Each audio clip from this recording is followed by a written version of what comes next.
পাবদা মাছ বাংলাদেশ, ভারত ও মায়ানমার দেশের স্বাদুপানির মাছ।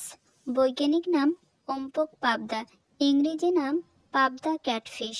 পাবদা মাছ কয়েক ধরনের হয়: বোয়ালি পাবদা, মধু পাবদা, কালা পাবদা ইত্যাদি। পাবদা মাছে আছে omega 3 fatty acid, protein, vitamin B 12, iron ও জিঙ্ক। এই মাছে ফ্যাটের পরিমাণ অনেক কম থাকায় খুব দ্রুত হজম হয়। প্রচুর ক্যালসিয়াম পাওয়া যায়, যা আমাদের হাড় ও দাঁত গঠনে কার্যকরী ভূমিকা পালন করে। শারীরিক দুর্বলতা দূর করে। শারীরিক দুর্বল যেসব শিশু, তাদেরকে পাবদা মাছ খাওয়ানো যায়। পর্যাপ্ত পরিমাণে ফসফরাস ও আয়োডিন আছে। এছাড়া হৃদরোগের ঝুঁকি কমায়, দৈহিক গঠনে সাহায্য করে, অস্টিওপোরোসিস রোগের খুব উপকার করে। মাছে আয়রন থাকার ফলে অ্যানিমিয়া রোগের জন্য ভালো কাজ করে।